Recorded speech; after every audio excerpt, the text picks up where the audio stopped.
Hi అండి. ఈరోజు నేనైతే మెంతి కూర తోటకూర పప్పు అయితే చేస్తున్నానండి. ఫస్ట్ అయితే కందిబ్యాళ్ళని నానబెట్టుకోవాలండి. ఒక 2 hours ముందే నానబెట్టుకోవాలి. తర్వాత పచ్చిమిర్చి, ఆనియన్, అలాగే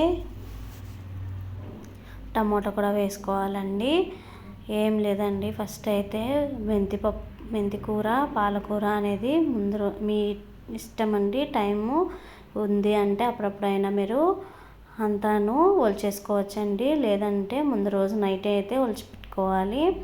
ఒలుచుకొనేసి ఇంకా బాగా ఆకుకూరను కూడా కడిగేసేసి దీంట్లోకి అయితే వేసుకోవాలండి. మనము ఆనియన్, పచ్చిమిర్చి వేసుకుంటాం కదా, అదే గిన్నెలోకి అయితే వేసుకోవాలి.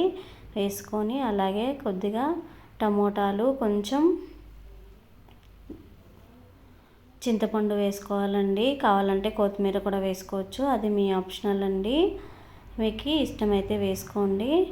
నేనైతే ఇక్కడ వేయట్లేదు. అలాగే కొంచెం పసుపు కూడా వేసుకోవాలి. కొంచెం అలాగే ఆయిల్ కూడా వేసుకోవాలండి. ఆయిల్ వేసుకుంటే మనకి పొంగు అనేది రాదు.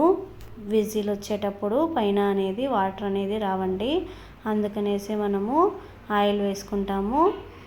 అంతేనండి. ఇంకా లాస్ట్లో సాల్ట్ వేసుకోవాలి. మనకి రుచిని తగినంత సాల్ట్ వేసుకొని అయితే ఇంకా కుక్కర్ అయితే ఉడికించేసుకోవాలండి. ఇంకా అంతే, ఒక 5 విజిల్స్ వస్తే చాలండి, ఉడికిపోతుంది. అంతేనండి. ఎనుపుకొని అయితే ఒక గిన్నెలోకి తీసేసుకోవాలి. గిన్నెలోకి తీసేసుకొని అయితే తర్వాత అయితే పెట్టుకోవాలండి.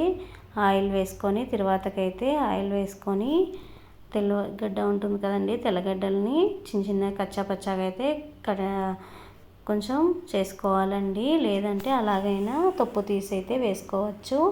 ఇలా వేసుకుంటే కొంచెం ఫ్లేవర్ బాగుంటుందనేసి నేను ఇలా అయితే వేసుకున్నానండి.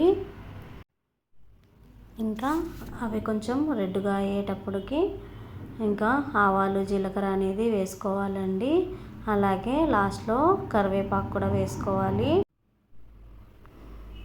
ఇంకా కరివేపాకు వేసుకొనేసి ఇంకా ఆ గిన్నెలోకి అయితే తర్వాత వేసుకోవడమేనండి. అంతే, ఎంతో ఈజీ అయినా టేస్టీ అయినా మెంతికూర తోటకూర పప్పు అయితే రెడీ అండి. చాలామందికి పప్పు అయితే వస్తుంది. ఒకవేళ స్టార్టర్స్ ఎవరైనా ఉంటే అండి, వాళ్ళకైతే హెల్ప్ అవుతుందని అయితే ఈ వీడియో చేస్తున్నాను. అంతేనండి, చాలా సింపుల్. కొంతమంది ఒక ఆకుకూరతోనే చేయాలేమో అనుకుంటారండి. లేదు, 2 ఆకుకూరలు వేసినా చాలా టేస్టీగా ఉంటుంది.